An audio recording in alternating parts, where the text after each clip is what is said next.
Elle est entrée dans l'eau à 15h17 un mardi. À 15h19, elle avait disparu. Rebecca Hayes n'est pas simplement morte dans une attaque de requin. Elle a été déchiquetée en plein jour, devant des dizaines de témoins, dans une eau si peu profonde qu'elle pouvait toucher le fond. Ce que vous êtes sur le point de découvrir va vous faire remettre en question tout ce que vous pensez savoir sur la sécurité océanique. Parce que la vérité sur les derniers instants de Rebecca, c'est pire que tout ce qu'un film d'horreur pourrait jamais imaginer. Et si vous pensez pouvoir prédire comment cette histoire se déroule, vous vous trompez complètement. Permettez-moi de vous parler de Rebecca Hayes. Ce n'était pas une touriste qui s'est aventurée dans des eaux dangereuses. Rebecca était ce que les locaux appelaient la royauté aquatique. Elle nageait dans ces mêmes eaux depuis 12 ans. 12 ans! Elle connaissait chaque courant, chaque dénivellation, chaque variation saisonnière. Sa nage matinale était aussi prévisible que le lever du soleil. 6 heures précises, même itinéraire, même technique. Mais voici ce qui rend cette histoire absolument glaçante. Rebecca avait déjà rencontré des requins. 3 fois exactement. Chaque fois, elle avait calmement nagé jusqu'au rivage, signalé l'observation et vécu pour en parler. Elle n'était pas imprudente. Elle était prudente, méthodique. Certains diraient paranoïaque concernant la sécurité. Alors qu'est-ce qui a mal tourné le 23 juillet? Et qu'est-ce qui a transformé une nage de routine en frénésie alimentaire qui entrait une communauté entière pour toujours? La réponse va vous choquer. Ce mardi a commencé comme tous les autres. Eau cristalline, température de 25 degrés, visibilité sur des kilomètres. Des conditions paradisiaques, non? Faux. Ce que Rebecca ne savait pas, ce que personne ne savait, c'est que la nature tendait un piège depuis des semaines. Une tempête parfaite de coïncidences biologiques qui allait transformer son océan bien-aimé en champ de bataille. 3 jours plus tôt, un banc massif de thons s'était déplacé dans la zone. Où vont les thons, les phoques suivent. Et où les phoques se rassemblent, les prédateurs apex chassent. Les biologistes marins ont découvert plus tard quelque chose de glaçant. Les lectures sonars montraient qu'au moins 6 gros requins tournaient autour de la zone depuis 72 heures. 6 prédateurs massifs. Rebecca a nagé directement dans ce que les experts appellent maintenant une autoroute à requins. Mais ce n'est même pas le pire. 15h17, Rebecca entre dans l'eau à son endroit habituel, à environ 200 mètres du rivage. 15h18. Elle fait sa nage papillon caractéristique, complètement inconsciente que quelque chose la traque depuis les profondeurs. 15h18 et 30 secondes. Le premier témoin aperçoit une ombre sombre se déplaçant sous la surface. 15h18 et 45 secondes. L'ombre accélère. Et puis, le chaos. Ce qui s'est passé ensuite a été capturé sur 3 téléphones différents. J'ai vu les images, j'aurais préféré ne pas les voir. L'attaque n'a pas duré 47 secondes. Elle a duré 47 secondes d'horreur pure et inimaginable qu'aucun être humain ne devrait jamais avoir à endurer. Le premier coup est venu directement d'en dessous, projetant tout le corps de Rebecca hors de l'eau. Les témoins décrivent qu'elle était en l'air pendant ce qui semblait être une éternité, avant de retomber dans un nuage cramoisi.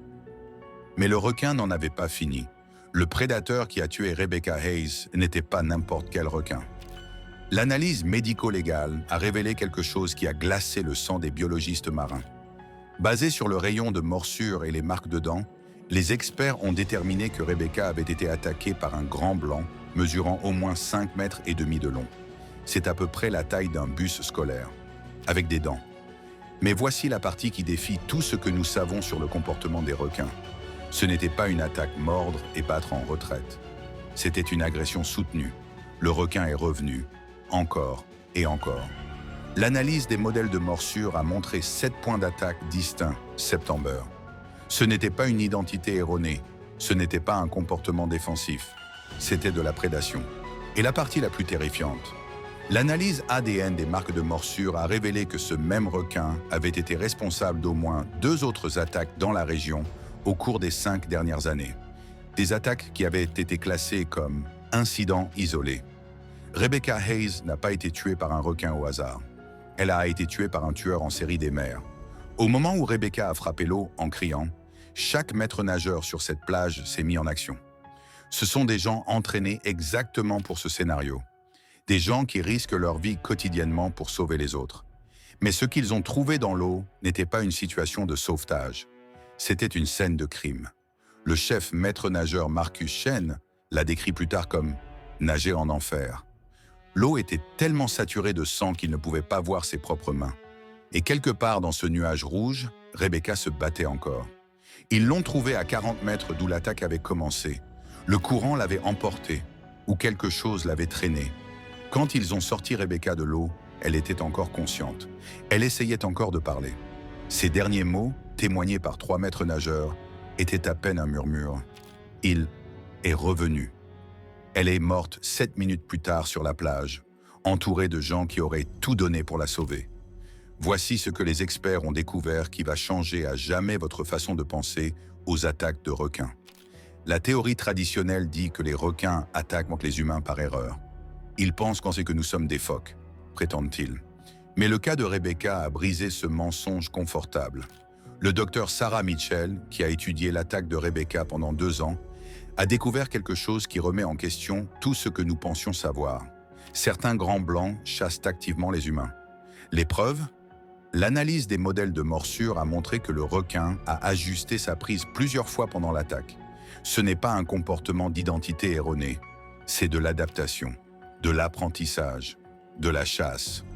Le requin qui a tué Rebecca avait développé ce que les chercheurs appellent maintenant un comportement de chasse spécifique aux humains. Il savait exactement ce qu'il faisait. Et voici le scénario cauchemardesque. Si un requin peut apprendre ce comportement, d'autres peuvent aussi. La mort de Rebecca n'a pas seulement dévasté sa famille, elle a brisé la relation de toute une communauté avec l'océan. La plage où elle est morte, elle est fermée depuis 847 jours et ça continue.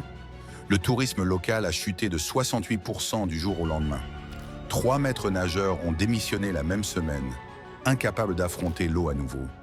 Mais peut-être l'héritage le plus hanté est ce que les locaux appellent maintenant l'ombre de Rebecca, une tache sombre d'eau visible depuis le rivage qui marque l'endroit exact où elle avait été tuée. Les biologistes marins disent que c'est juste la croissance d'algues. Les locaux savent mieux. L'ombre bouge avec les marées, comme si quelque chose était encore là, encore en attente. Voici la vérité que personne ne veut admettre. Tout ce que Rebecca Hayes a fait était correct. Elle nageait en plein jour. Elle restait dans les zones désignées. C'était une nageuse expérimentée qui connaissait les risques. Rien de tout cela n'a eu d'importance. Depuis la mort de Rebecca, les protocoles d'attaque de requins ont été complètement réécrits.